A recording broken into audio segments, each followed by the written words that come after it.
Greetings, friends, and welcome back to another episode of Dreamscapes. Today, we have back our friend Jesse Hveðrungr from, where were you again? Tennessee, you said? Tennessee. There we go. Tennessee. I just remember you just told me like 5 minutes ago. My memory is terrible. He is the host of Midgard Musings. You can find him on YouTube. Link in the description below. We'll get right back to him in 2 seconds. Would you kindly like, share, subscribe, tell your friends about this program. Also, the game streams I do Monday through Friday, most days at 5 p.m. 16 currently available works of historical dream literature. The most recent, Dreams and Their Meanings by Horace G. Hutchinson. Book 17 coming soon. I'm making no progress on that. I'm just busy. It happens. All this and more at BenjaminTheDreamWizard.com, including a full list of the books and, oh my goodness, a full list of the books and downloadable MP3 versions of this very podcast. And if you'd head on over to BenjaminTheDreamWizard.locals.com, that's where I'm trying to start a community and would prefer to receive any sustaining donations. $1 a month, I'll take it. I'm not greedy. That's enough of the shilling. Back to Jesse. Thanks for returning to be a guest again.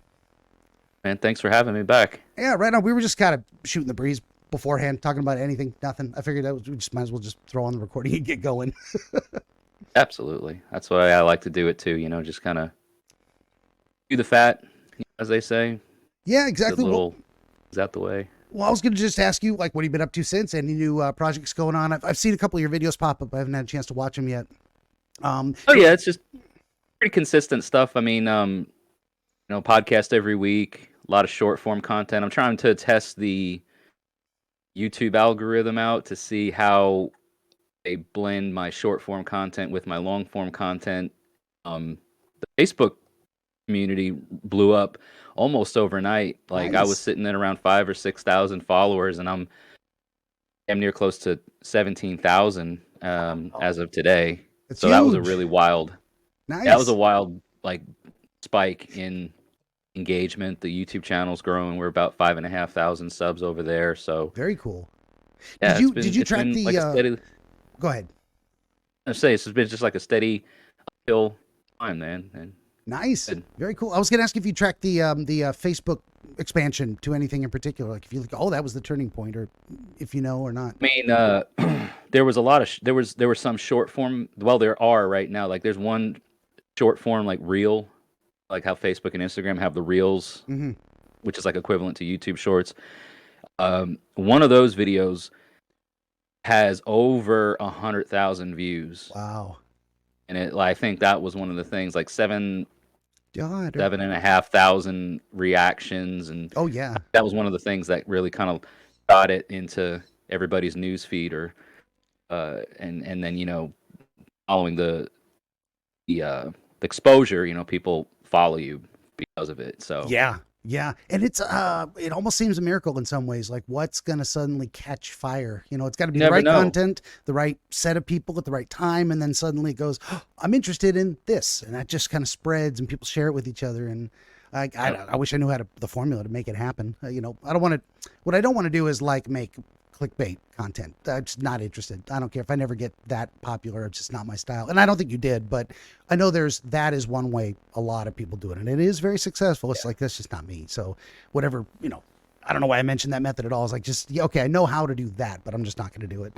So it's a fine line, I think, especially as a content creator, you got to be creative and think of ways to not compromise your brand, but also stay relevant, because it's such a saturated thing. It really is. Everyone and their mother's got a Facebook page and an opinion. It's one of those things. Yep. Yeah. Yep. Probably there's I don't know. There's probably something I could do to be a little more savvy with how I clip my content. Like as you saw after we did our episode, and as anyone watching might know. You might not. I do a Tuesday teaser trailer, which is just kind of look, what's the dream we're going to be talking about this week, and then I kind of leave it out there for two purposes: advertise ahead of time that the main content is coming, but also I like to put it out there, and not a lot of people watch these. Fair enough. Maybe the thumbnails aren't interesting, or nobody really cares. They're just either going to watch the episode or they're not. But the real reason is, I hope it captures people's imaginations of okay, what, number one, wow, that's an interesting dream. I wonder what it does mean. And then people's brains maybe start going, how would I interpret this dream, and they have some time to think about it and sleep on it, literally. And then they eventually get the full episode on Thursdays, and they find out what I offer as suggestions and what people have decided they think are reasonable understandings within that framework. But then also on Thursdays, and then Fridays, I take a clip from the show that I think highlights some kind of an interesting principle or explanation of something, and I make that a 5 to 10 minute clip. And then from that 5 to 10 minute clip, I make a YouTube short that kind of tries to encapsulate what that was. So I've tried to streamline that process, and maybe I need to do something different. Maybe it is what it is, and it'll just I've had some pretty slow but steady growth over the years. And you know, a lot of, what am I trying to say?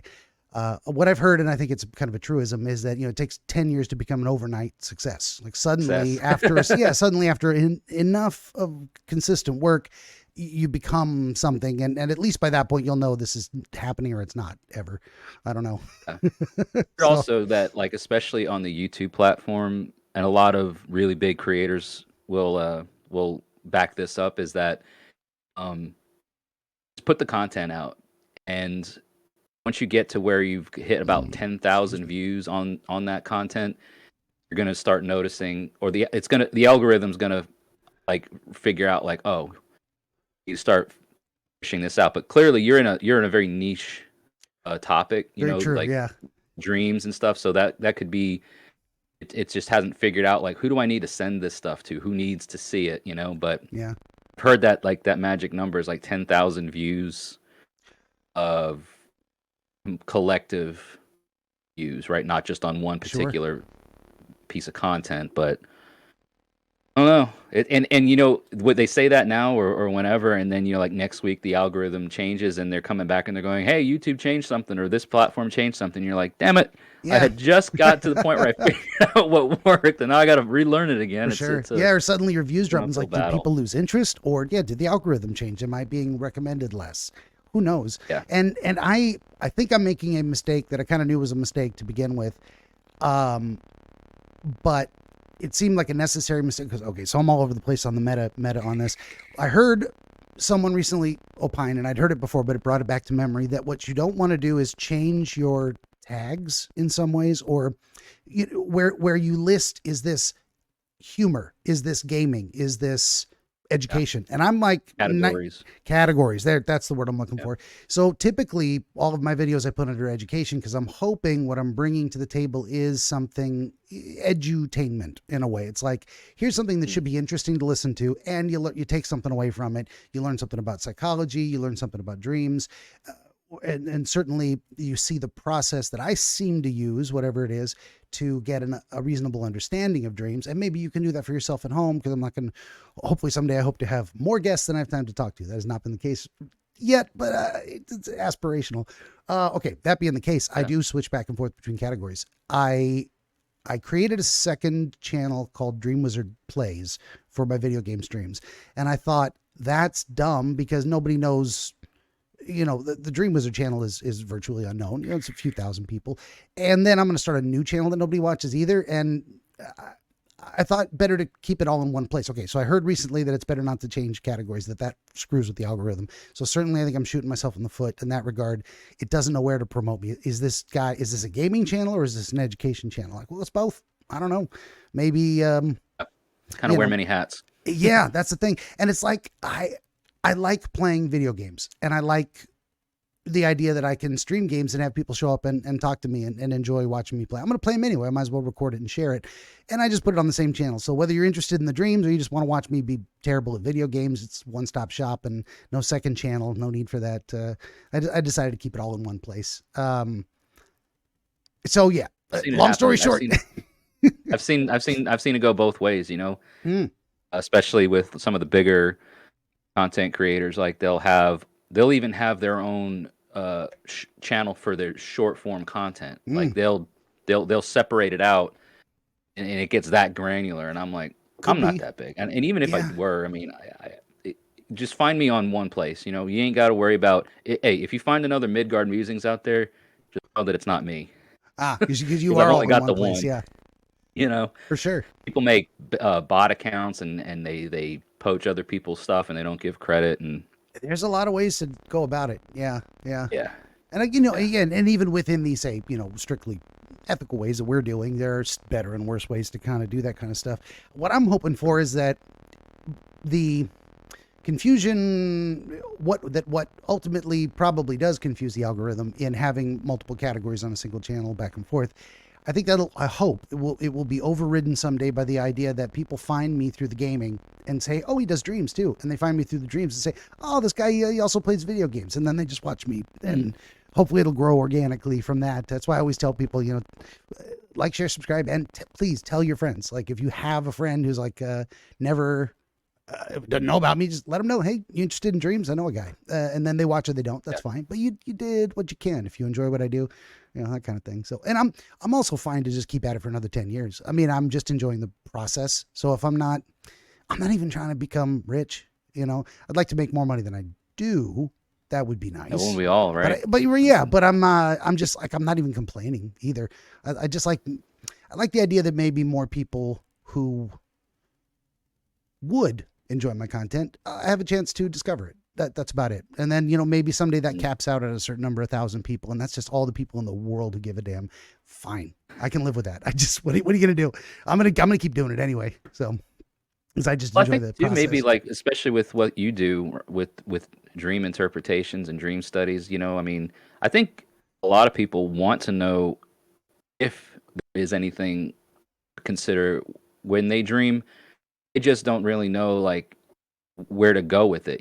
Is it a religious thing? Is it a psychology thing? Is it just random? So I think you're helping in that way with, like, creating a space to say, hey, let's look at, is there something religious about it, spiritual, psychology related, maybe nothing at all. Like, let's explore all of the possibilities, Yeah. I think I definitely want to get better with the areas that I'm less comfortable with. And I think that's only going to happen over time, the more I engage with the content. It's kind of a thing like, you mentioned, say, three things, and one of them I'm pretty solid on, and the other one's not so much, but I'm open to it. I'm like inviting that in terms of let's see where this goes. Let's find out what there is in that area, in that space. And I think definitely the just the raw psychology of brain function in terms of dreams is very real and true. Of course, I'm most comfortable with that. But I think the spiritual side is also very real. I have less facility with is what I'm saying, but I think whether or not what am I trying to say? Whether or not a certain given spiritual system is true, as long as you are thinking or perceiving or experiencing life through that lens, that has a validity to it that may lean more heavily on the psychology side and less explicitly accepting or faith-based spiritual side. But I think sometimes they blend together so well that it almost doesn't matter. If this is where you're coming from, then it absolutely does have meaning to you, and it's not fake or false belief or anything like that. I think it's something very real. So. True. Yeah. I think from my last experience with you, you helped me, like, think in that way too.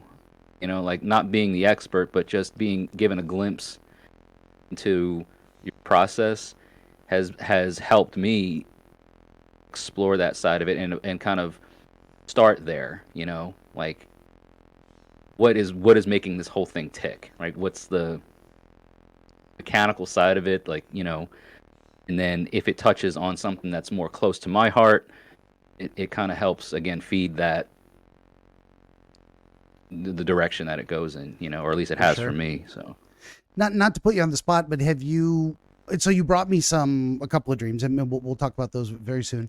But have there been other kind of dream experiences where what am I trying to say? Because you were able to experience my process and go, oh, that's kind of how it works. You were able to put together a few things on your own about some dream imagery that you didn't need to bring to me because you got a fairly good understanding. Again, not to put you on the spot. You do or you don't. That's just curious. Well, that's really odd you ask it because, I don't recall a lot of, again, I think we talked about this the last time I was on here about, do dream every night, or there's that common or very popular thing that you do have dreams. It's just a matter of what it was that you remember of it, right? you're talking, man, I don't hear you. No, sorry. I muted myself Okay. for a second. 'Cause there's just a weird, and I don't know how this is going to turn out on the recording. That little electronic hum comes back and goes away, comes back and goes away. I have no idea what it's going to be like on the recording. It may not even show up on the recording. Who knows? But I was wondering if it was coming from my mic. I don't know. Do you hear it again? Kind of. I hear this like a little purr Yeah, a little purr. vibration. I don't Almost know. like pulsing purr. Doesn't seem to be any electronic device I can fathom. No idea. I'm gonna mute myself real quick to try and see if that does anything. Give it a shot. Let's see what happens. Nah, it's still there with you muted. Okay. Interesting. You know, this is one of those things where I say we ignore it, screw it, and it is what it is. And hopefully, I won't need to do anything to fix it, to fix the audio in post. We'll see. I've interesting behind the scenes. We're talking shop. I have an audio.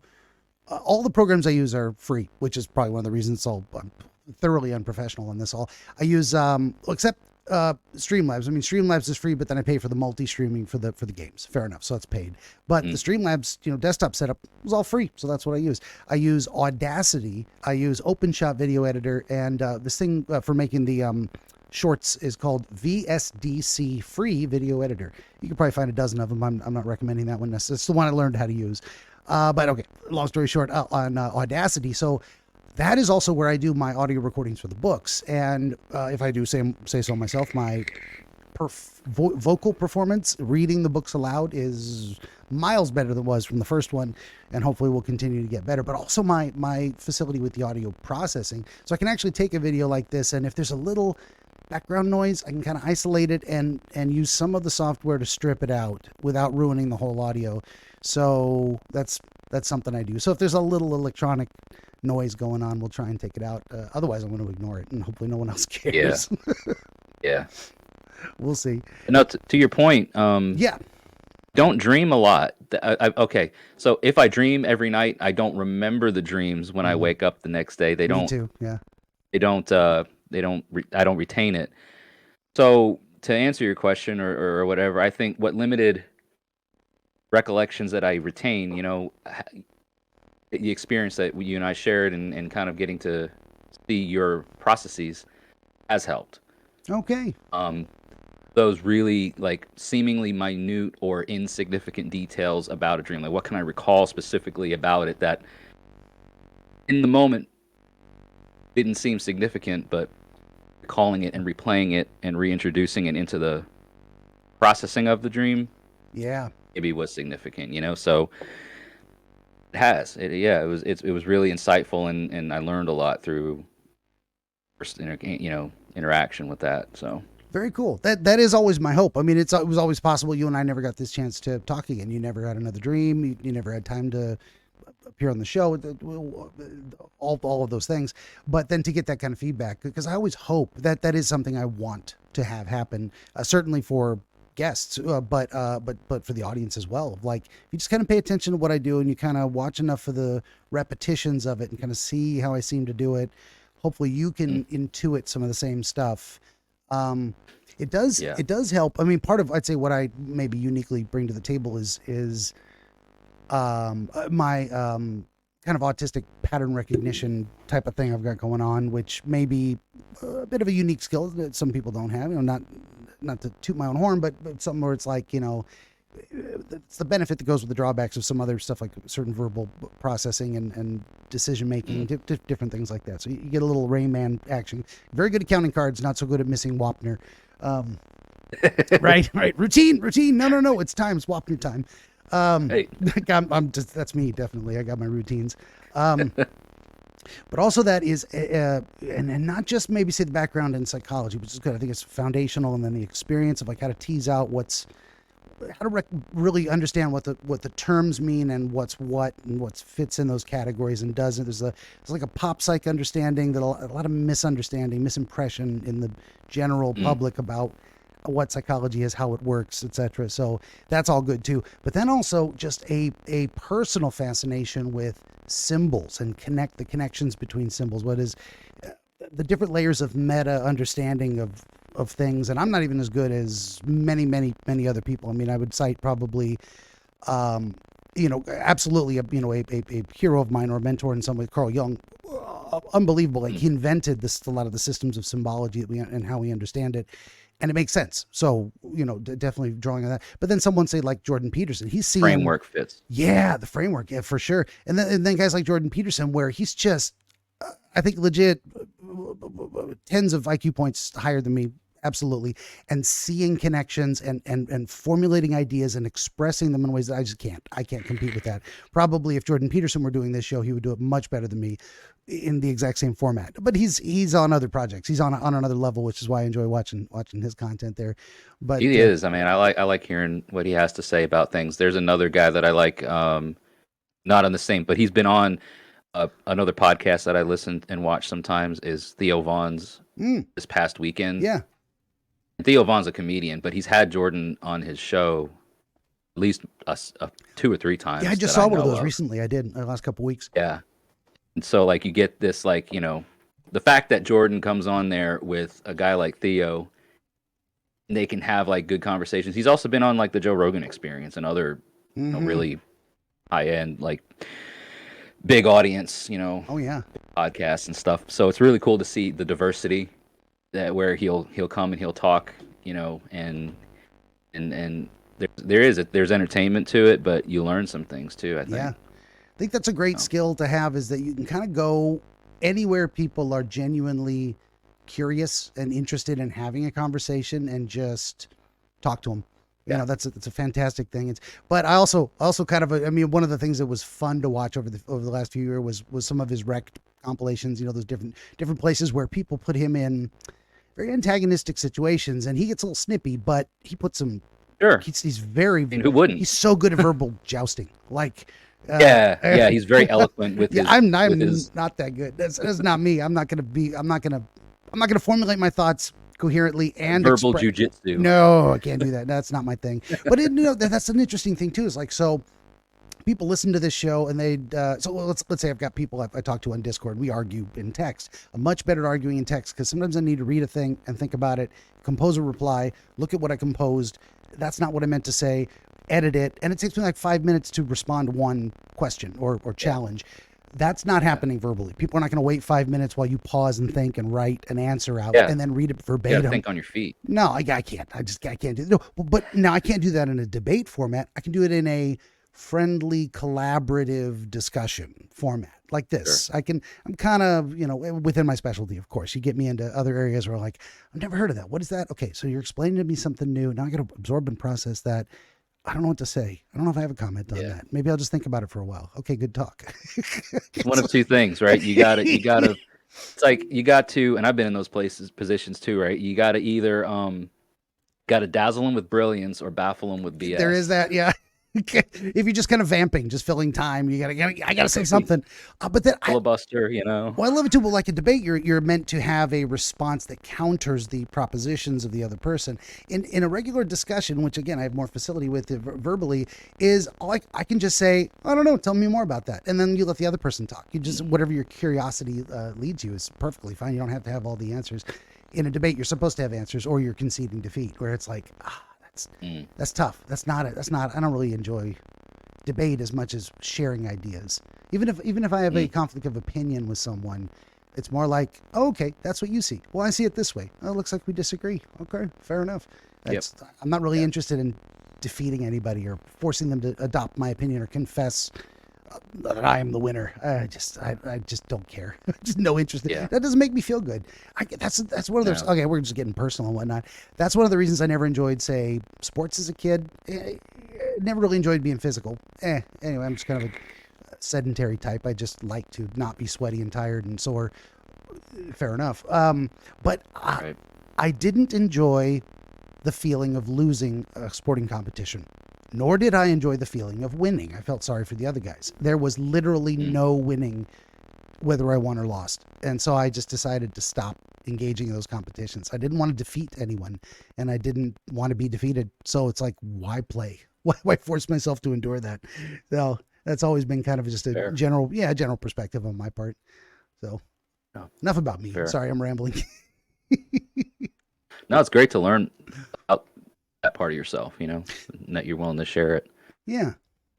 There's a part of the ego that feeds off of that, gratification. And I don't know if it's age or if it's things that I've learned over the years that have shifted my worldviews to the degree that they have, or what, or maybe it's a combination of all those things, that have landed me in a place in my life now where I kind of vibe with you on that. Like, I don't really care if you think I'm right or wrong. I don't have to be the victor in this case. This is just my opinion, man. Yeah. Right. This is just where I'm coming from on it. And so, you can either agree with me or not. I'm not going to lose sleep over it at the end of the day. Yeah.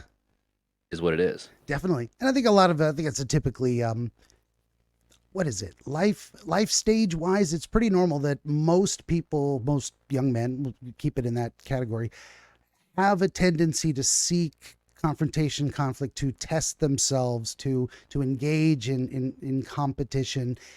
And, and maybe I had less than the average, and maybe some people do, but it seems to be a typical thing. Whereas women tend to focus more on the equalization. The game they play is more of how do we make sure we're all the same in a cooperative, harmonious way. Guys are a little more, let's find out let's find out who's the best. Let's establish a hierarchy here. And then a lot of guys also tend to be a little more comfortable with, dude, he can run really fast. Let's make him the leader. There you go. And then they just follow the guy who can run fast because he demonstrates his skill. Delegates. Yeah. Anyway, long story short on that is that as men get older, we do tend to also mellow out, where it's like, I did the competition thing. I proved to myself. I don't need to do that anymore. There's no need to continue that struggle at the same level. I've achieved what I got out of it, what I wanted. So it's very common men mellow out with age. A lot of people say I had an kids. Go ahead. That's true, but I had an experience like that just this past week. Yeah. Online, and I'm sure you've seen or you've experienced, the keyboard warrior types. You know what I mean? Yeah. And but anyway, it was like I was told over a Facebook comment that I was a coward for turning comments off or disabling comments on a post that I made in this like public Facebook group. Right, I was a coward for that. And I'm like, all right, man, I'm gonna be here, and I gave him like a location because I'm gonna be at an event. It's a public event. It's in a public park. There's kids. There's women. Like, everybody's here. I'm like, come here and call me a coward to my face. This is literally where I'll be. And he's like, why? So all your friends can beat me up? I'm like, hold on a minute now. What is that even about? Like, what do you? I literally just told you, if you're gonna tell somebody that they're a coward over your keyboard, and I'm giving you the opportunity to tell me to my face, who's the coward now? You could show up and do the thing that you are doing so bravely, right? I use the term like air quotes bravely over your keyboard. Did they show up? No. Did I expect them to? Kind of. I'm like, yeah, you talk a big game. Now let's see what you're about. Yeah. But did it surprise me that they didn't show up? No. Do I even, I don't even normally engage with the trolls in that way. Don't feed the trolls is kind of like a mantra to live by, because most people are out here just trying to get a rise out of you. It doesn't mean anything at the end of the day. Yeah. Really. So for sure. That was funny, like he was, oh, you coward. For what? Not wanting to be inundated with 500 and some odd comments on a post that I made? Like, whatever, dude. Yeah. Whatever. No, that's interesting. There's so much to unpack in that idea, and I hate using the term unpack because it's usually you hear that from certain political actors, but lots of concepts are dense with meaning. So and this one has so many layers to it. The idea of the internet tough guy meme. I mean, it's a meme for a reason. And then it became the Navy SEAL copy pasta. What did you say to me? I have over 300 confirmed kills. And it's like, okay, number one, why should I take you seriously? That anything you're saying is true. I don't know you. You could be lying. If I assume you are lying, it's just threatening someone mean you're right. What is the point of this? Why is this happening? Why call someone a coward because you don't want a bunch of negative comments. Where from where does the obligation to endure negative comments come from? Who cares? I don't want to hear them. Done. I'm turning off. What is it? Tyler, the Creator. How is internet bullying real? Just turn off your computer. Well, some people turn off the comments. Fair enough. I don't want to hear a bunch of crap that I think is stupid. So fair enough. Or the idea of, I've had this experience lately, again, arguing with people, little debates in Discord and whatnot on a different server, where I go, it happened literally just today, not an hour ago. I said, hey, I've got to go. I've got real life responsibilities. I wish you all a pleasant afternoon. And then the next comment, because I'm leaving the debate, was coward running away. Like, man, I got shit to do. What are you talking about? And then I say, that's kind of bad faith. I mean, people have things they need to do. They can't be in Discord all day. Whatever, loser. And that's tough too, because you're like, should I care what these people think? And I don't know, I'm in kind of a community with them, which is tough too, because we've got the anonymous ability to be a freaking sociopath and just maliciously misrepresent people on purpose to get a rise out of them. The trolling tips, like, it's beyond true. Sometimes you say trolly things that are like, I'm not serious, but I think this is funny, and you kind of throw it out there. It's provocative. Fine. There's trolling of that level. Then there's like serious people who are like, they just want to hurt somebody and they don't care who, and it just happens to be you right now because you're here. And I'm like, and then parsing that out is like, because so this is another layer to it. And speaking of Peterson, he's talked about this before.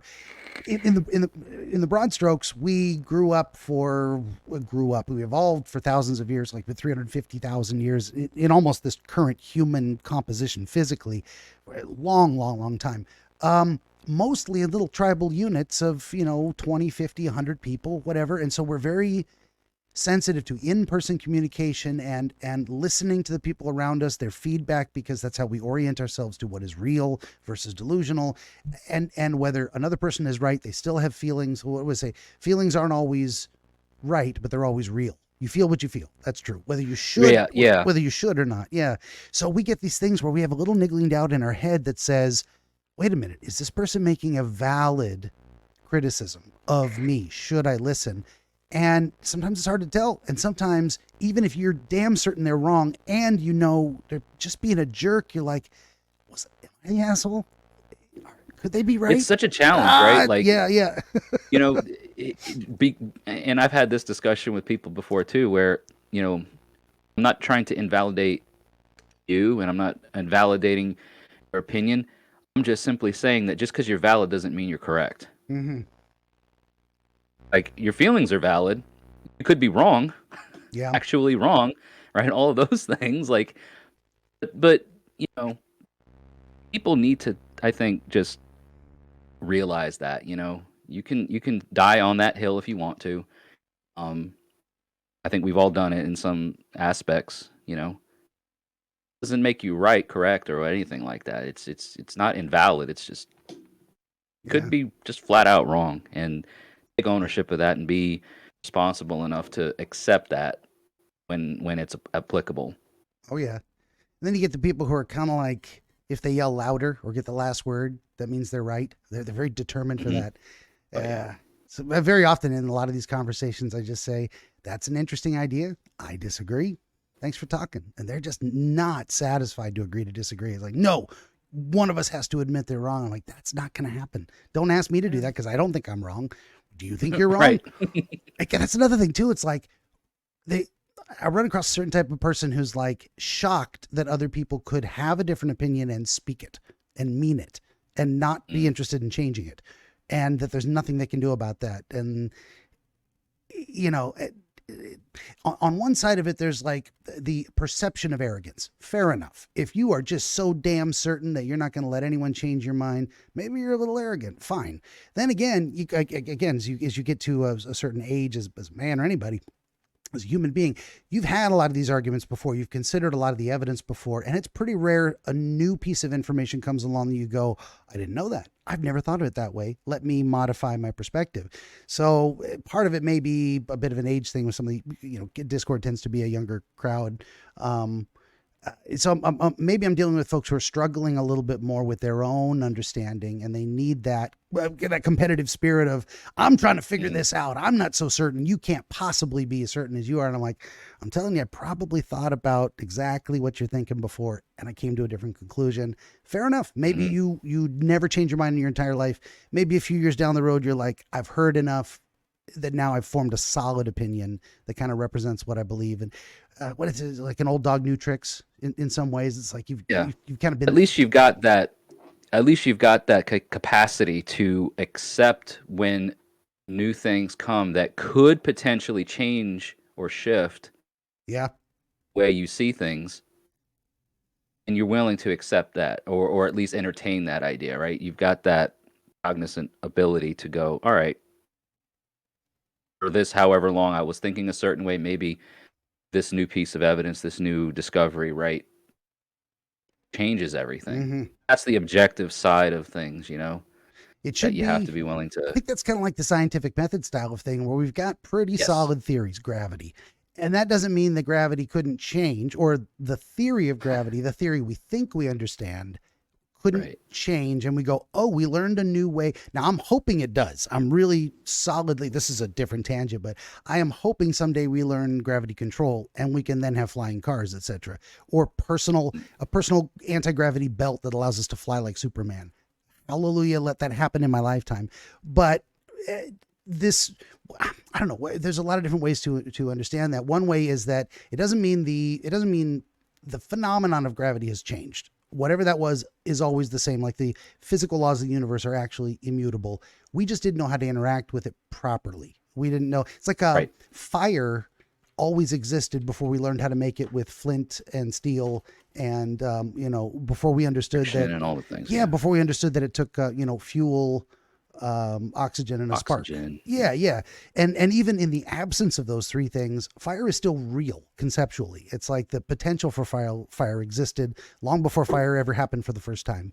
Um, that blows my mind sometimes too. So hopefully that happens with gravity, where our theory of gravity changes, what it is and how we understand the concept we have of it changes because we learn something new. And that's kind of where I'm at too. But some things I believe say today, some things, some are a lot more fuzzy, but some things I believe today are kind of like 99.99%. I'm sure I will leave room for doubt, but it's not very likely. That's kind of where I come from. And then yeah, unless we're arguing with someone in a life or death situation where one person is definitely wrong and someone and a decision has to be made, I'm just not interested in the struggle for dominance, so to speak. Like I don't want to tell anyone Yeah. what to do or believe. Like fine, you do you. Yeah. Leave me out of it, and I got no problem with it. Yeah. I might recommend don't do that. That's kind of where I'm at on the libertarian side of things, where it's like I might believe the drug war is a bad idea. I also recommend people don't do heroin. I think both of these things are true. Let's not throw people in prison, and let's maybe not do heroin because that's I recommend against it. It's a very bad idea. It'll mess you up, et cetera, et Yeah. cetera. So I'm just not willing to, use that force to stop someone who's like, it's you do you, man. I think it's a bad idea, but I don't want to hurt anybody, so I'm gonna stay Yeah. hands I off. always kind of, I do. I kind of take a similar, approach to a lot of things where, with my content and the nature of the things that I talk about, Hmm. there's a lot of people that are new to these things that come to me or ask questions in the community about how should I do such Hmm. and such a thing, right? How do I do XYZ? Um, and a lot of what I've come to realize is like, it's your hall, your call. You make the decision on how you should do things, right? Here's how I do things. Here's how I do it my way. Don't take what I'm saying as canon, and don't take what I'm saying as this like overarching law that you should follow. This is just one person's perspective on things. This is just one person's approach to things. Maybe that approach, maybe that perspective helps inspire and lay down a framework for you too. Like you can build off of that like a blueprint. Yeah. Um, but it's very loose. You know what I mean? It's a loose blueprint. Like just here's what's worked for me. Here's probably what's worked for a lot of others. And but figure it out for yourself, man. Build your own thing, and then sometimes realize that when you build something, you gotta tear it down and start over again. like that thing didn't work. Let's For start sure. over, start from scratch, right? Go back to basics, that sort of thing. Yeah, definitely. And I think that's one of the what is it? There's these specific rituals, say, to a certain worship, and that's one thing, but they are meant to represent something higher. There's a reason they exist, say, in that form, and there's possibly other forms that are also consistent with that higher meta narrative or whatever it is, meta The explanation. archetype, The archetype, yeah, you yeah, know? yeah. So as long as you're Yeah. working within that archetypal framework, you could do it a slightly different way. So what would you say? Not all wizards have beards or long hair. Fair enough. That doesn't mean you're not a wizard. You're a different kind, perhaps, or you present yourself in a different way. Maybe some rituals have certain elements that mean something to a particular person for a particular reason. Another person, not so much. But they're both valid in that framework. That's kind of where I Right. go with the dream thing. Is like I'm a lot more. It's weird to say, to be an expert and then to say, but you don't have to do it the way I do. Well, I think my method works for me, and it does seem to. Fair enough. And I think I'm onto something, and I think imitating me in some respects is maybe a good way to go. But you may come up with new innovations. You may find a better twisty path that works for you, for your circumstance. I try to go with that meta level of stuff of like, I've got my 3-part process of, first, you just really got to listen and absorb it. The second part, you really got to go back through it and try and see it clearly for what it is, almost scientific method style. Let's get some measurements on this thing. What is it? Analyze it more. Analyze it. Yeah. From that. And then also what then kind of fades into the getting an answer is following what might be most likely intuitive suggestions for possibilities. Like, what if we look at it this way? What if that meant this? And then you start to kind of, you almost, I think of it like, take a block of marble and you're chipping it away, and there could be anything inside. And you feel your way through that process of, what the marble tells you it wants to be in some ways. That's a new analogy to me. I don't even know if it fits very well, but that's kind of where I'm going at from here is like, I don't have a shape I'm trying to reveal that I know before I start. And that's a fascinating process for me too. That's why I love Working people. as you go. Yeah. Right? Yeah, definitely. Yeah. And then it's a collaborative process. So like, do you see an arm? Is that starting to look like an arm? Should we make that an arm? Okay, that makes sense. And then before you know it, and then you get this, you start getting the shape. It's okay, so is it male or female? Is it a hero or a villain? Like different perspectives kind of Yeah. help construct what's lying beneath Yeah, the rough surface of it. definitely. That's and holding on very loosely. I'd say the right mindset going into it too. It's like I say a lot of these things over and over again of like, I am not the expert. I consider myself almost kind of like a midwife. It's like, I didn't make the baby, I didn't put it in you, but I'm going to help get it out if I can. And Yeah. it's a facilitator of that process more than the creator of it and the ultimate authority. Is like and I've told this to some of the folks that get frustrated, say maybe arguing with, like I was arguing with them on Discord this morning, so it's fresh on my mind. I tell the folks there, that interacting with me on my dream show is very different than having a debate with me, because I'm not the authority. I don't know anything. I have ideas. I got a kind of a process that works, but you, as the dreamer, are the authority. I make a suggestion. You feel it. We're onto something. You don't. We're not. It doesn't matter what I think, what I feel. None of that. I'm just an invited guest having a look around inside your head with your participation and permission. And I think the point of that was, I think that mindset is very important. Is like, I'm not here to tell you what to believe. I can't Yeah. approach that already having an answer in my head, or we don't get an answer that's relevant to you. It just destroys the whole process. So I'd say that's probably maybe one of the most important things. I agree, and I think it reminds me a lot of the archetype of healer or the shaman. I'm not here to tell you, the answer. I'm here to guide you to find the answer yourself in a way. Like I'm just, like you say, the facilitator, Mhm. guide, as it were. Come along. I'm coming along with you in this experience. I'm not taking you for the ride. I'm going on the ride with you. Definitely. Yeah, you are taking me on the ride. That's an Yeah. interesting evolution too, is because if we think of it over time in some ways, the most ancient, say maybe historical healers were the shamans and medicine men, etc., in various cultures. And then that kind of translated, and then it was very spiritual in that way. And then it translated in some ways into the more religious framework. And then it became priests, and they were the one you gave confession to, and they gave counseling and all that different stuff. And they were the person to take your problems to and try and get them sorted out. And then somewhere along the line, after we, what was Nietzsche said, we killed God, that kind of thing. Now the professional healers it's in psychology. And each had its own, and it's obviously not the same thing, and it's not a direct evolution from each part. And we still have priests today, and we still have practicing shaman today. But I think all of us are trying to accomplish some of the same things, maybe through slightly different means and with different pre-existing assumptions about how the world works and what it is. But the worldviews aspect. Yeah, for sure. And I think some of the greatest modern psychologists or people working in that medical psychological framework are people like Jung, who said, look, it's all connected, we're all doing the same thing, and here's how to take the ancient wisdom and keep it fresh currently. As Peterson would say, it's kind of that resurrecting the father from the underworld type of thing.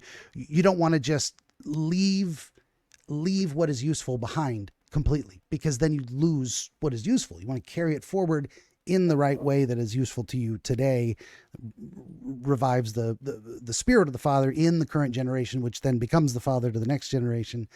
I'm rambling. I was going somewhere with all that. Maybe that was a complete thought. I don't know. I'm with you on it. Yeah. You allow the past to feed the present, which shapes the future. Oh yeah. That's all interconnected. There's this network that exists, this subterranean network that is vibrant, it's alive, it's constantly receiving and giving information, and tapping into that network and being a part of it is super revelatory. Yeah. I think that's a good way to put it. I think that's where revelations come from. I was thinking about this the other day too. I think I mentioned it to someone, but there was so we got Archimedes, and he's sitting in his bathtub, and he has his eureka moment, because he says, when I get into the bathtub, the water level rises. We're getting the volume water displacement thing. My body must take up space. I can see it in the water change.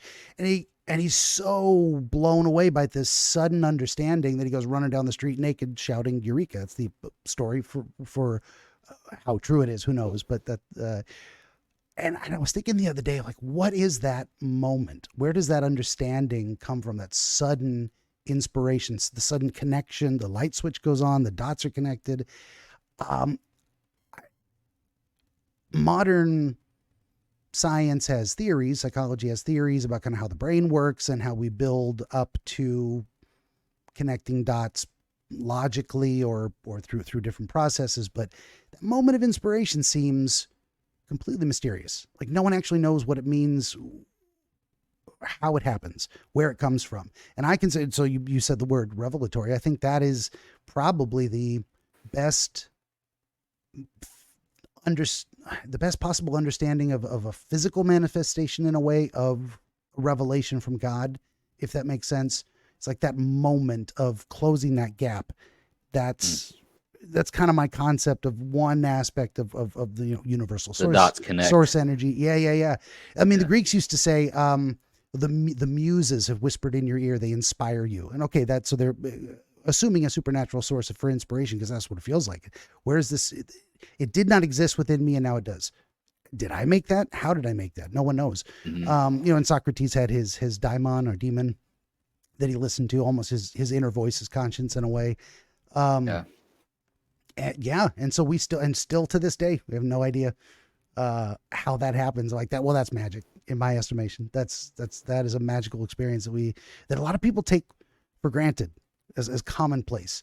Not really, I think, not really understanding how magical it is and how impossible it is, because we honestly don't know how to cause inspiration to happen. Tell someone to write a song and they're like, I don't know how to do that. Like, but people do. They get inspired and then they do it. How? It happens often in the most randomest of ways, just like, I didn't plan for that to happen. I didn't sit down and write it out or plan it out. It just kind of was organic. Yeah. And sometimes sometimes the best we can do is say make space for something like that to happen, but not actually be able to cause it to happen. Certainly, it's almost like it cannot or will not happen without that space. But even if we're in that space, it's like we just gotta wait around. It does, man. It makes me think of just how dreams kind of work. You know what I mean? Like when Yeah. I talk about these dreams that I had, I mean, I'll say like I wasn't planning or thinking about Yeah. these particular topics for me to dream about, but there they were. Yeah, You know? that's a very magical thing too. So I would say that's almost, again, speaking on the more spooky woo, metaphysical, spiritual side of things, if someone were to say dreams come from God in that sense of like, here is something important you should or need to understand or have a look at, and whatever determines giving that to us, we can call that, universal source, God, whatever.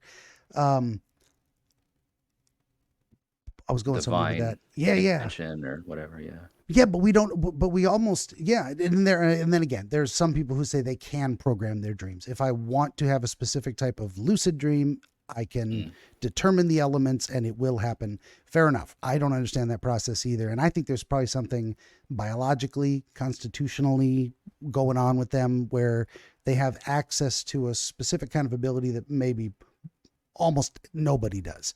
I think the number of people who lucid dream is very small. It's not unheard of, certainly not uncommon in that regard, but it's very rare at the same time. I was going somewhere with that too. I just peeked at the clock. I forgot it's too much fun talking to you. We lose track of time. I don't want to run out of time to do the dream thing. So do you want to jump into that? Sure. 50.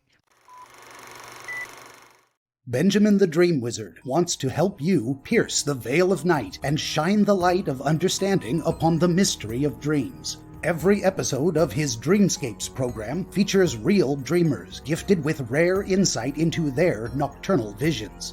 New Dreamscapes episodes appear every week on YouTube, Rumble, Odyssey, and other video hosting platforms, as well as free audiobooks highlighting the psychological principles which inform our dream experience and much, much more. To join the wizard as a guest, reach out across more than a dozen social media platforms and through the contact page at benjaminthedreamwizard.com, where you will also find the wizard's growing catalog of historical dream literature available on Amazon, featuring the wisdom and wonder of exploration into the world of dreams over the past 2,000 years. That's Benjamin the Dream Wizard on YouTube and at benjaminthedreamwizard.com.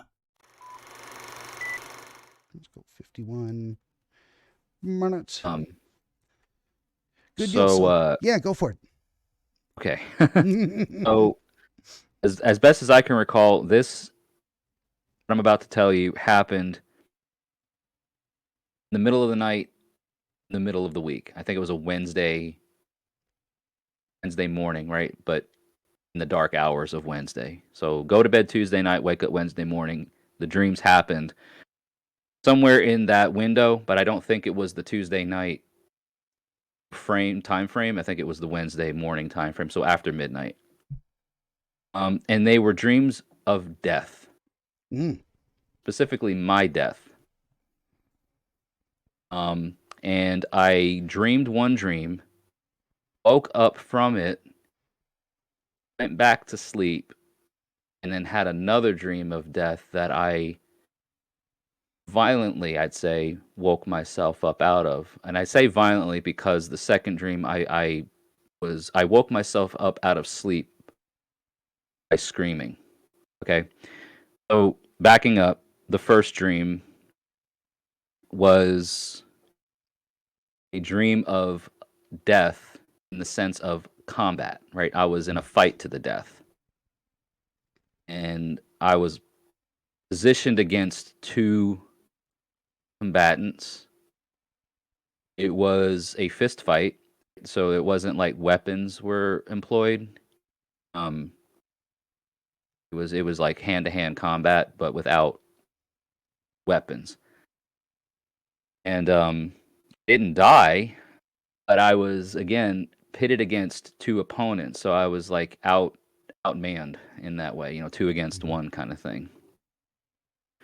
And as best as I can recall, the fight was like I was in this fight, and everything that I was given, or everything that I was giving, I should say, was giving it my all. And I remember in the dream, like every blow that I landed, um, wasn't there was like little to no reaction on the persons that I was delivering those attacks to. You know what I mean? So they were like, whatever. There was no result of me hitting them or attacking them that I could feel that they were being impacted by, you know? And the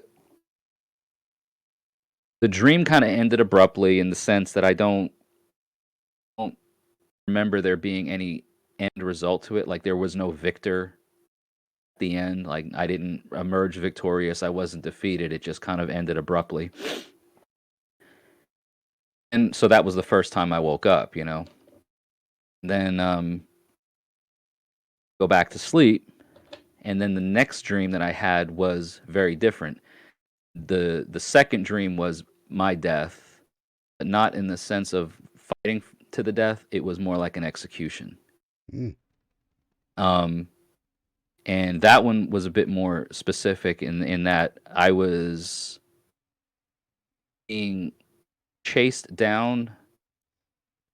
Or no, not chased down. I was being followed with like I'm in this field or this open area. It wasn't like a grassy field or a wooded field. It was like an open flat area.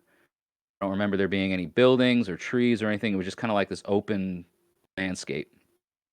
And this person had a gun, a rifle, and it was like, "Run, rabbit, run!" You know, kind of like just go. And I'm zigzagging in this open landscape, and this person with the rifle is like following me. You know, and so what I'm trying to do in this dream is predict when they're gonna pull the trigger on me. It was basically like just run until I shoot you. And I remember stopping, like doing this like zigzagging motion again, trying to predict when they're gonna pull the trigger. I have one memory of the dream where I was running and looking back, and I stop and I like kind of do this like fake movement where I'm going this way, but then I fake and I go that way, and he fires at me. And I remember like seeing this like the bullet rush past me. And it was at that moment that I become really frantic in my dream, and I just kind of lose a bit of my control, and I'm like running all over the place, and and I go, no, no, no, no, no, no, no. And that's what woke me up from the dream. Me in my dream screaming, no, no, no, no, no. I woke myself up because I woke up out of my dream, and I'm screaming no, right? Mm. In real life, in my consciousness. And so, I'm laying there in the bed going, how was that? Uh, and so that was that was the dream experience. Yeah. First one was me fighting to the death, and then the next dream, again, two back-to-back dreams about my death. Um, but the second one was like an execution where you're just like, well, you're gonna die, and we're gonna end you, but let's play with you a bit along the way, kind of thing. Yeah. Good stuff. Good stuff. Got them both here, I think. We'll do that real quick, kind of going back through them a little bit. I think there's a good chance they're related, at least the second one to the first in that sense, and maybe not the first. What am I trying to say? It's the second one may have been building on the first in a way, but I don't think the first was a setup for the second intentionally. It's like the first one kind of happened on its own, and then some additional thoughts came that put something in a different perspective. But it's very typical, and it's not always the case, but it is very typical that dreams do link. If you have two separate ones, there's some connecting link between them, because you're going into the second one after having experienced the first. If even if it doesn't follow from, it is connected to in that sense, and especially when they both deal with, you know, fighting and death. In that regard, there's something about fighting, and fighting is very often linked to, you know, risk of injury or death in that kind of a way. So there's at least that tenuous connection. Again, these are my preliminary thoughts, could be wrong, but it feels like the right direction to go with it, if it makes sense to you, but we don't know yet, of course. Yeah. So what do we got here? In the first one, you've got two opponents, and you're in a physical altercation with them, and there's no weapons, just a fist fight. Any idea of the physical space it was in? You know, like the second one was in a field. The first one was on a street, in a building.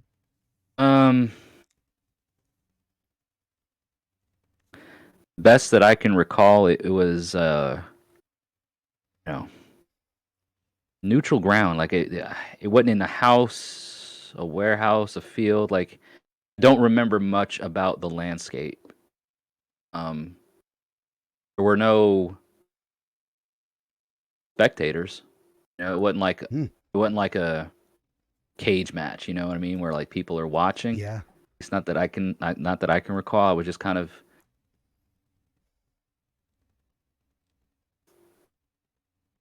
indoors, outdoors. Maybe is probably the closest that I can get to the environment or the landscape. Mm-hmm. I think it felt more like indoors. Like, I mean, I don't remember seeing sky or an open view of the land. You know what I mean? I felt like I was in a confined space, at least something with a roof. But beyond that, nothing specific that I can call. Okay. Good deal. Yeah, and then, you know, other environmental cues would pop up. Like, did you ever happen to get knocked down, and what you did was push yourself up, and it was grass, that kind of a thing? But it wasn't. Certainly you didn't have that experience. It feels, and that's good too. Like, volunteering a lot of good information in terms of, it just out of nowhere popped the phrase neutral ground. Very interesting way to phrase it. Not neutral ground is not exactly a physical description of a location. It's a different concept, but that you thought it and you said it. That's perfect. I think there's something in there with that phrase too. I think that puts context to something. Not sure what yet, but I think I heard that. I'm like, oh yeah, let's write that down. Yeah. And then volunteering the idea of, indoors, outdoors. Like, where would I even put it? I didn't even think to ask that. That's brilliant. And that may make a difference too, in terms of, like, and again, we're not, I was going with stuff, who knows, but there is a different experience to, say, having a fight in a confined space versus a fight in a wide open space. There's a more, it speaks to the idea of the struggle, whatever it is, being contained to a specific concept or location in a way, but like metaphysical location of, it's not a fight about everything. It doesn't range all over hill and dale and into space and to the bottom of the ocean. That would be an interesting dream as well. And that would mean something completely different if I had this fight and it lasted forever and we fought everywhere. That's a more universal idea of, I'm struggling against something very big. So what you're struggling with is maybe something very small, and small, not in the terms of, importance, but small more as Concentrated, maybe, concentrated, like contained, a very delineated specificity, more of a specific type of thing rather than a generalized thing. And that can be, you know, and I'm drawing all this from, was it indoors or outdoors? I think it was indoors. Interesting. That's just where my brain went with that. Like, okay, so it's not big, it's small. It's a thing. We can kind of encapsulate it. If we can get close to it, who knows, of course. You were so as much as it maybe was, you know, not or whatever on neutral ground, so to speak, but it was also an unfair fight. I mean, you were not evenly matched against one opponent, and you were unsure. You're struggling against the odds, so to speak, in quite a literal manifestation of that. 2v1 is against, the odds are against you. Guess it's not 1v1. Right. That would be balanced odds. You know, the odds would be in your favor if it was you and a partner versus the other guy. It's like, well, of course we're going to kick his ass, and maybe he deserves it. Who knows? So one of the first things and then the nature of the combat was that not only were you outmanned, the odds were, struggling against the odds, but your blows, the physical contact you were making was ineffective. That they were not reacting to it as if receiving damage and feeling pain. So there was a kind of an unreactive or ineffective. So whatever you were doing to fight this struggle was not succeeding in, not only were you outmanned, you were underpowered in a way. That's all kind of making sense? Yeah. It was like everything that I was giving was non-reactive, or Yeah. For sure. brushing a fly off you, whatever. Yeah. And then it is It's interesting frustrating. that you did not show yourself losing or being triumphant. It was indeterminate. So the in some ways the battle didn't end, or it ended unresolved in a way. Mm-hmm. So okay, if we go with all that, and the kind of meta narrative I'm putting together in my head is it's also important. You said, there's no spectators. So it's not a public battle, so to speak, maybe. So where I'm going with this is, I think what it seems to suggest is something about being undecided on something. Where am I going with that? It is an internal space, and I'm thinking internal to you. You're not fighting something external. You're having a battle in essence with yourself, and it's neutral. It's not neutral ground. You're saying that's not the way to conceptualize it, but so inside of yourself would also not be neutral ground in that way. But it's more like, I don't think you're neutral on the subject. Whatever it is you're trying to work through, whatever challenge it is you're facing, it's meaningful to you in that way. So you said it's not neutral ground. It's like, this is not something I consider unimportant, or something I don't care about. Mm-hmm. And it's also, not a spectator sport. This is not something you're doing for the sake of public appearance. You're not putting on a show for anybody. You're not there to be judged by anyone else. So these are all concepts that seem to be aligning in my mind, suggestions for why this would be more of an internal conceptual consideration, something you're trying to work through. You've got unbalanced odds. You've got these enemies, in a way, combatants. You didn't say they were evil villains. You didn't say they were assailants. You kind of picked the word combatant. So there's a combat going on.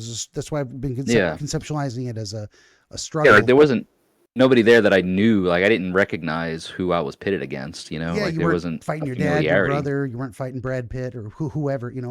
It's, right. Yeah. Which I threw him in there because Fight Club. Right. Or Troy. He was good in both of those.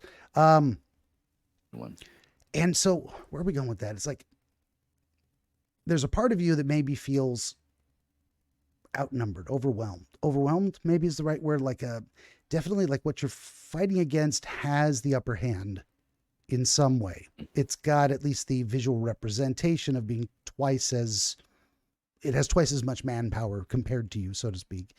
And so far what you've been doing to attempt to resolve it doesn't seem to be having the effect you want. Like you're punching against this thing that is you're in combat with it's not showing the results you want. You're not defeating the foe, this overwhelming force. And it's interesting that it wasn't 10 men or 1,000, and it wasn't 1,000 cockroaches in the shape of a man. I mean, that would be also a completely different thing. So it's very, it's just people, just persons that are but just that bare minimum of I'm outnumbered, overwhelmed in a way, put at a disadvantage, and the fight that I'm putting up is not proving effective thus far. Where was I going with It's that? interesting. Go ahead. Some of the things that you're talking about, because again, it was a fight to the death, right? It was in the dream. It was like, no, 2-man enter, 1-man leave, right? Like it was to the death. Like that was, I remember that part of it. It was a fight to the death, but it didn't result in anyone's death. And it was like some of the things I'm thinking of when you are talking. I'm like, Yeah. it's even about death to begin with. Fighting against something that you aren't having an impact on, right? Why are you putting this? Why are you even fighting to begin with? Should this even be a fight you are a part of, right? Why fight it? Why go into it with the warlike or militant mentality? Maybe this needs to be addressed in another way because the combative side of it is not doing anything. It's not making any impact. Those are, I'm again just talking out loud, thinking out loud. No, I think all these things are valid. Like that's honestly, I ramble until you go, wow, I'm having thoughts, man. Let me tell you what I'm thinking. It's perfect. One thing I would say is that very often dreams of death have nothing to do with physical death. Like we're not actually afraid of dying as much. Death is almost always, not always, depends on the individual, but more likely to be perhaps a metaphor for change in some ways. Now that's a very broad category, but we narrow it down a little bit. There's something we do. And speaking of Peterson's got him on the brain lately. He's pretty famously said that, why do we have the capacity for imagination from an evolutionary standpoint? It's like, so our ideas can die so that we don't have to. We can let our, we can have construct a thought experiment. What if I attack this saber-toothed tiger head on? Well, in my imagination, he's bigger, stronger, faster. He's going to kill me. Maybe I let that idea die. We kill that idea. I reject that as an idea that is not likely to succeed. What if I hide in the tree and I wait for him to pass by? What if I put a piece of meat down there and while he's eating it, then I jump on him and get him from behind?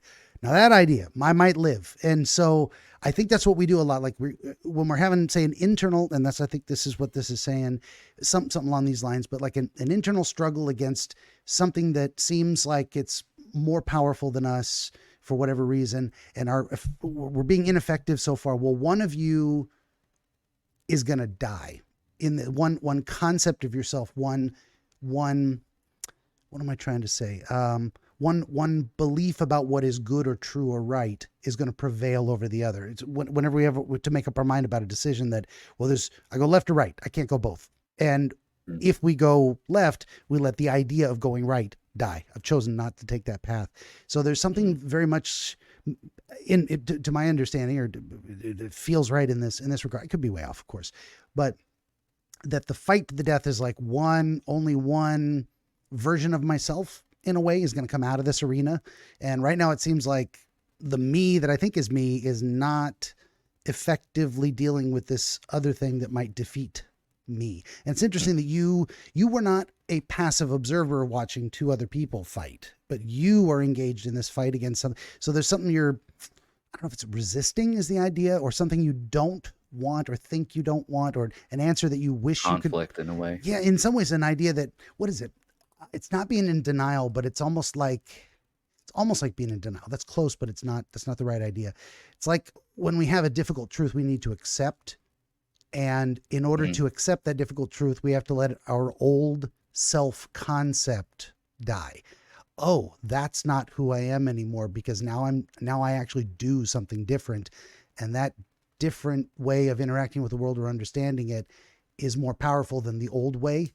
And it can be hard to let go of old ways. It's not effective. Yeah, like this part of me, the way that I'm dealing with this is ineffective in dealing with it in that way.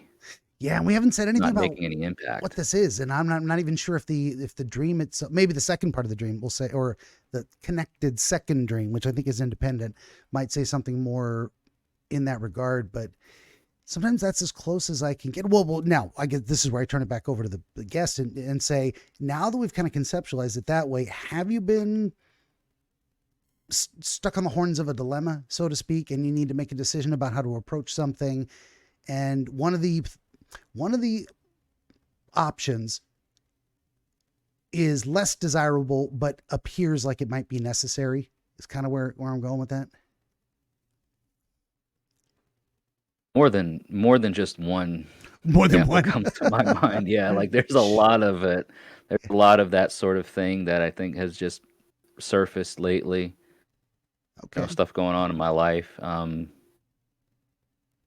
stuff close to me, you know, Gotcha. um, family, uh, mortality. I mean, Yeah. again, it was just really interesting that the two dreams were connected in a way with the concept of death or the ending of something, right? Yeah. But I realize, especially in my particular worldviews of things, is that death isn't an end; it is a transition, it is a change, it is a continuation of something else, just in a different form. It's we gotta close this chapter of the book for the next chapter to continue, Oh yeah. and battling with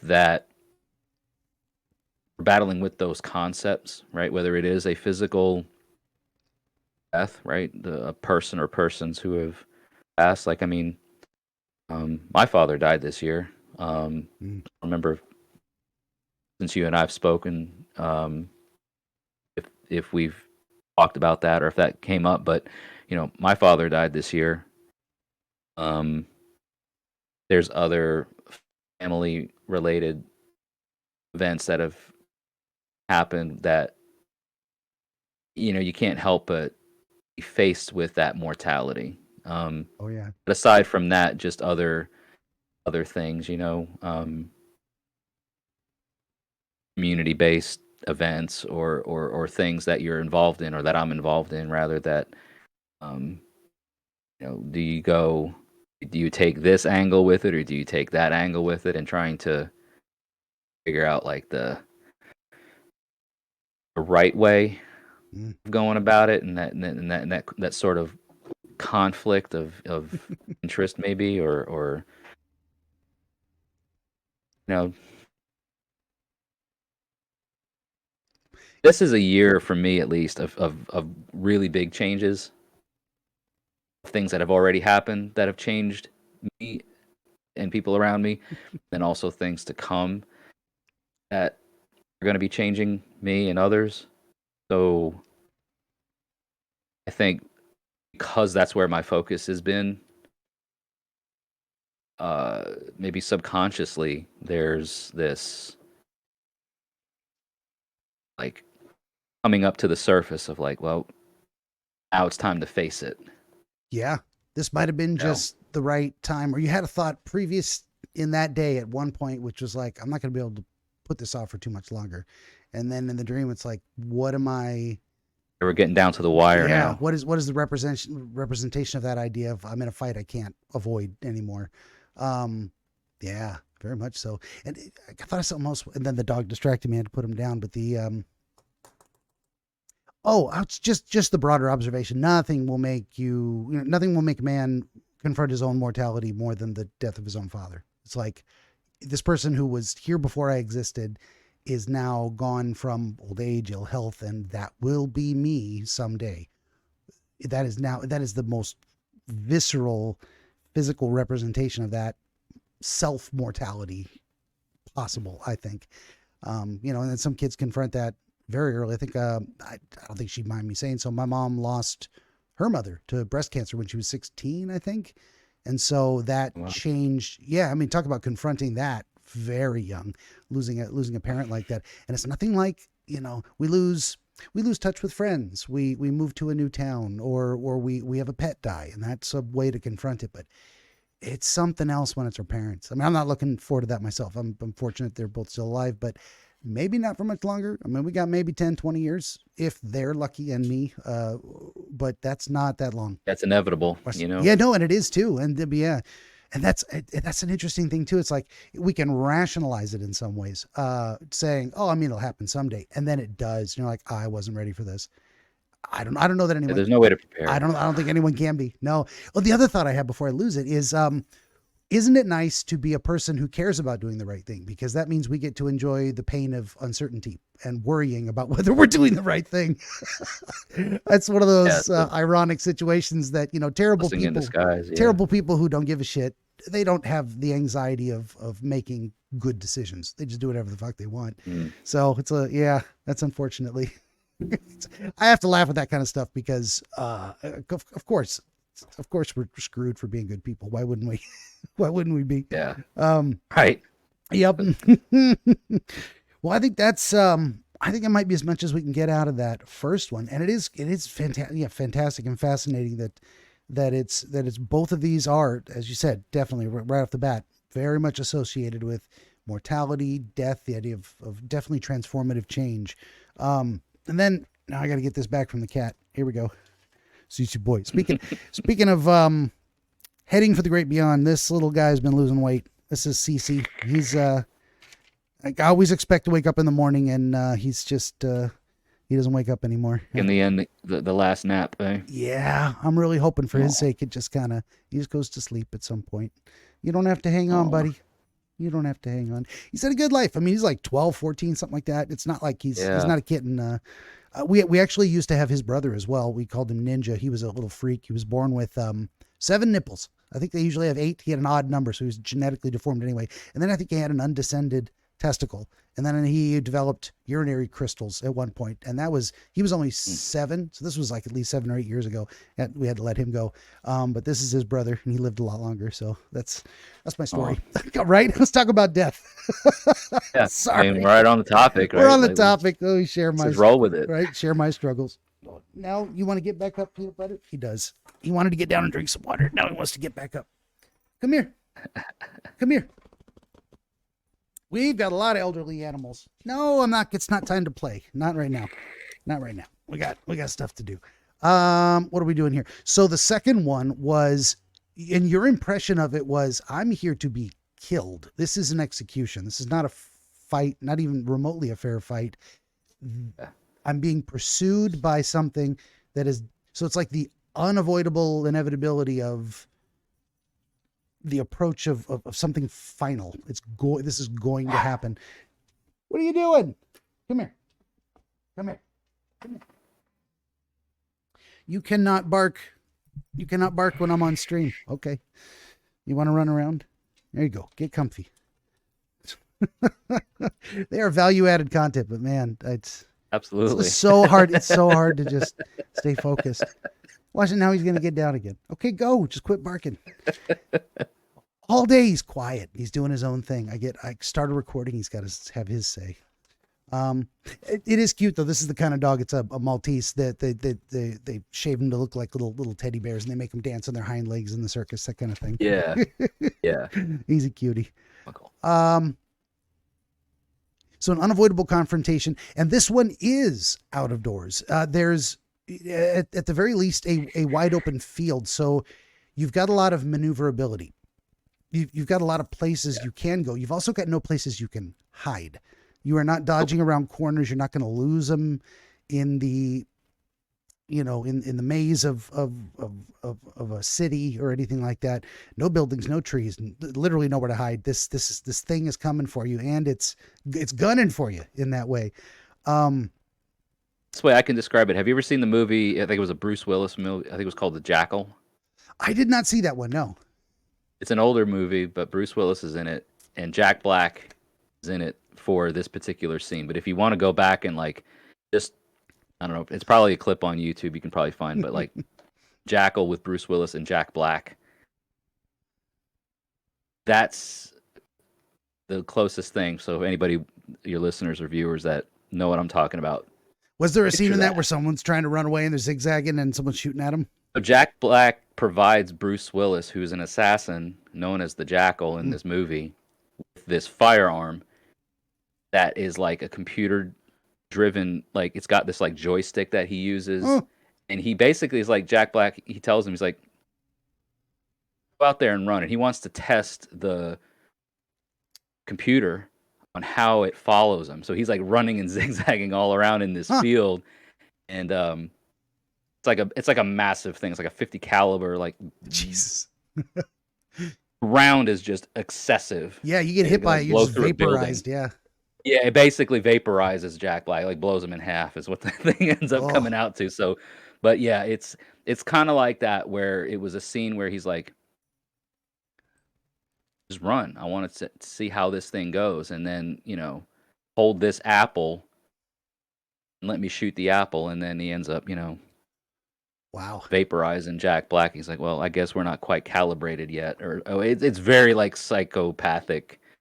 His character was very psychopathic, but that's Wow. the reason why I mentioned it was like the scene in the dream was very reminiscent of that, but on a different scale. So Sure. Yeah, at yeah. open space, no obstacles, nothing for me to hide behind. I just had to like use my agility to try and dodge the bullet, the Yeah. literal bullet. Gotcha. And you did, and you're also trying to use some strategy of your own. Like you do kind of a fake move to like, what if I do this? What if Yeah. is this going to help me? You're not, so you're not quite passive. And it was there was when the first shot was fired, and maybe the only shot that whizzed past you. That was the only shot that was fired, as far as you can. Best as I can recall, as far as you yeah, can there tell. was only. Yep. And then that's where it really hit home in a way of like, oh my God, this is happening. And then you panic, and you're like, no, no, no, no, no, no, and you wake yourself up. That's kind of the sequence of events. Gotcha. Yeah. So it's a very short scene. It's got the setup. It's got a little bit of action going on in it, and it's got a kind of an inflection point where things go from maybe hopeful to more. And it wasn't a fatalistic feeling you had. It wasn't, I guess I'm going to die, so you stop running and just let him take the next shot. You're like, no, this is, if I'm I was going to, trying to avoid it. yeah. If I'm, what is it? You realized it was serious and decided it was time to get serious. That's not the right way to put it. I was trying to give myself every chance that I could For sure. not get shot. You know what I mean? Yeah. Like I'm not just gonna like stand there and let him shoot me. I was like, let me try to get away. Let me do anything that I can to prevent this thing from happening. Yeah. Yeah. And it's interesting at the very end of that, you kind of described it as you became frantic, and I wrote down, lose control or lost control. When we panic, we do lose a bit of our rationality, and it's more animal instinct takes over. And what am I trying to say? There's a principle that we used to get taught in the psychiatric hospital when in regards to restraint training. Every now and again, we got to engage with someone who's out of control for their safety or the safety of people around them. We have to physically intervene. It's like extreme necessity only. We've changed a lot. Yeah. We say we, but the psychiatric profession used to be a lot more, have a lot lower standards for when physical interventions were justified and acceptable. A bit more hands-on. A bit more hands-on in the past, and now this is like last resort, extreme last resort. We do anything we possibly can. But you get into some situations, can't be helped. This is happening. What they make sure to impress upon us, and it's been shown, I guess, through testing and whatnot, so it's all verified, like studies show, people in a conflict situation lose about, I think it's 30 IQ points. And we go from, very rational, reasonable, calm, understanding, tolerant people to panicky animals pretty quick. And it's almost instantaneous, that IQ drop. And it happens along with the physiological responses of the heart rate goes up, the anxiety, the legs shake, the intense sense of dread or fear, and bam, our brains start to shut down. And they made sure to impress upon us, it's not just the patient that this is happening to. It is also you, the staff. You are not immune to this. You are in a confrontation. You are losing IQ points. Slow down, follow the procedures, take it, one person talking at a time. Fight or flight takes over. Yeah. So we've got that, and all of this came to my mind when you're talking about that moment of losing control, where it's like, this is serious. I'm in a real fight here. My life is suddenly it hits home how mortal I am, and this, connecting it back a little bit to that thing of like, wow, if that bullet hits me, I'm dead. This is happening. This is a lot more real than I thought it was. And that bullet whizzing past is, and even if it's an image drawn from a movie, the field and the shooting and the running and the zigzagging, doesn't matter. Even if it's the classic film trope of the bullet whizzes past and the hero goes, oh, shoot, someone's shooting at me. Man, I better get into cover. That moment's, it's universal to the human condition. That we get sudden wake up calls like, this is serious. It's happening. The only thing I can think of, and it feels right, and it's a lack of imagination if I'm wrong, but it's an escalation, I think, maybe compared to the last dream. And I think this is why I think it's built upon or connected to or informed by the first dream experience. So you have this way of like, it's like I'm in a fist fight against the odds, and I'm resisting what I think might be the irresistible. Certainly what I'm doing to resist it doesn't seem... I was trying to encapsulate it in another way earlier, where it's like nobody changes anything until what they're doing isn't working anymore. And very few people.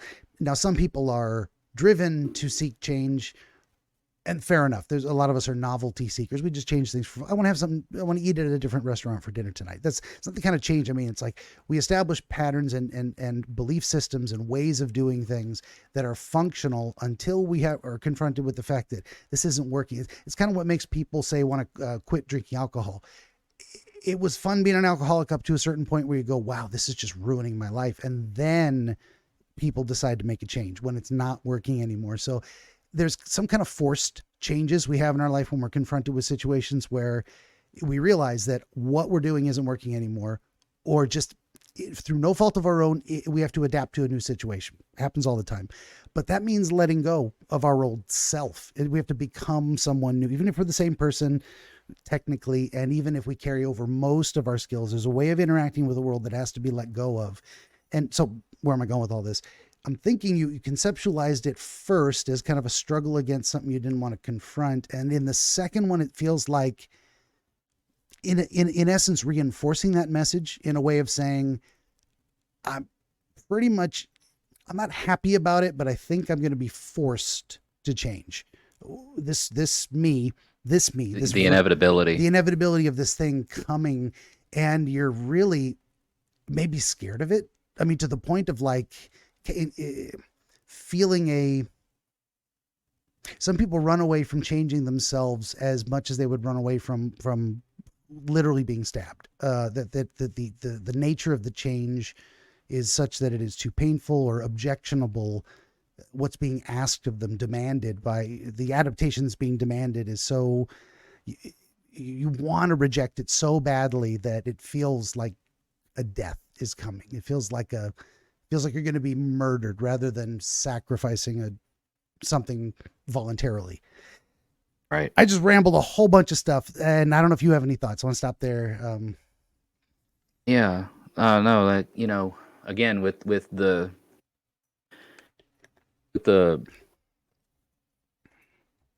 so much of what I've been thinking about this year, and so much of what I've experienced this year up to this point, and what I'm going to be experiencing throughout the year, involves radical change, or has involved radical change, again, like loss and literal death and whatnot.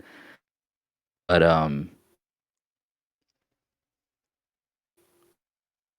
some of that is not physical. It's like, whether it's psychological.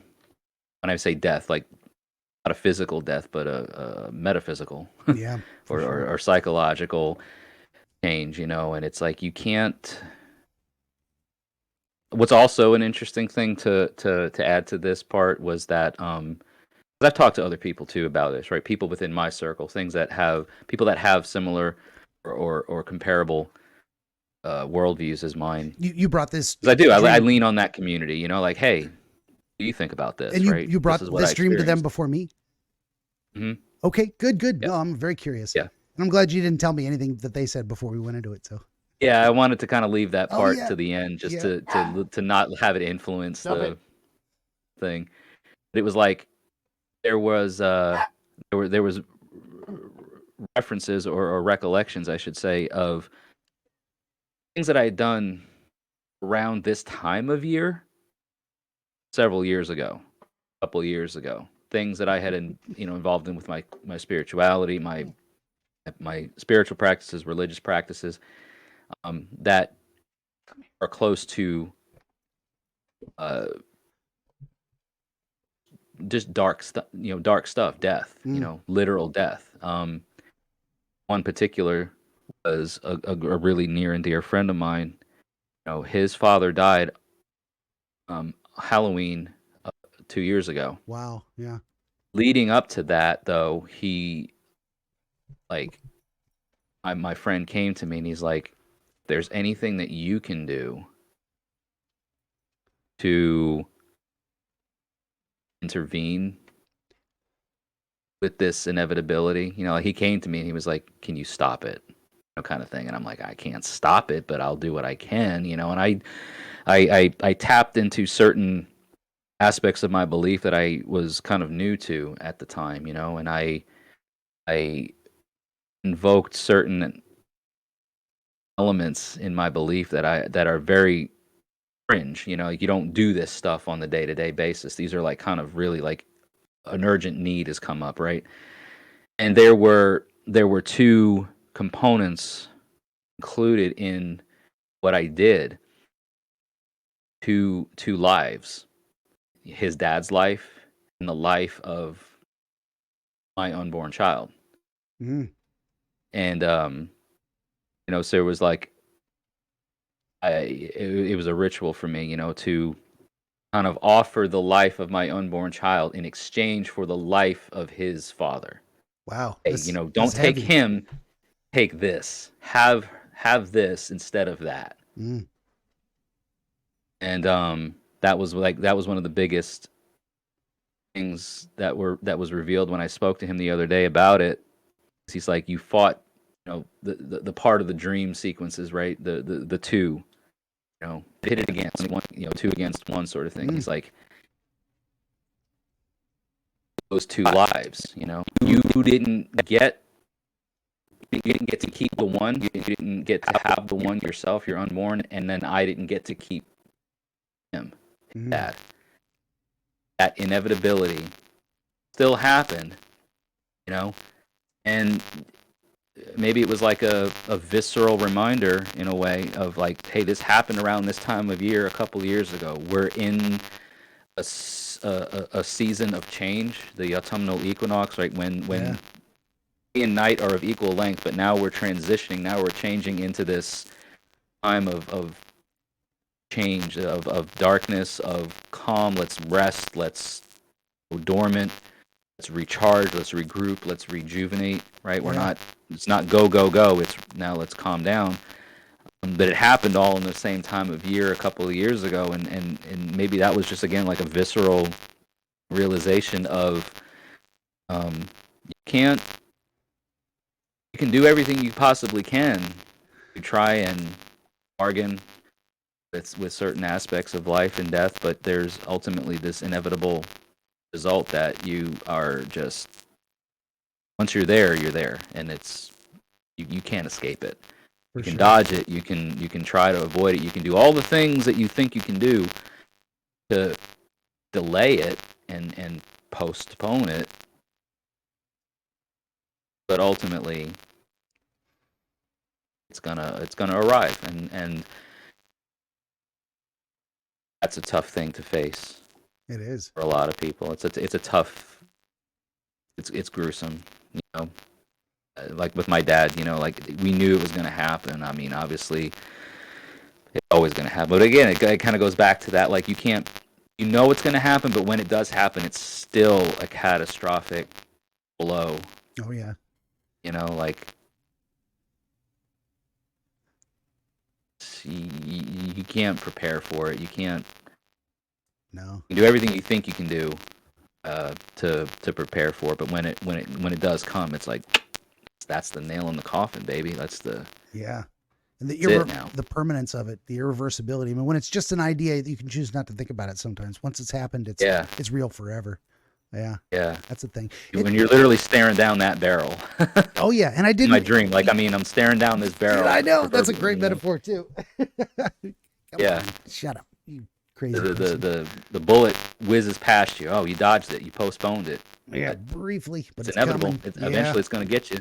And you put together some things that I hadn't even thought of, and so I appreciate and respect and have an awareness of the changing of the seasons, but not in the same way that someone who's maybe in your position where it's more deeply meaningful on a spiritual level.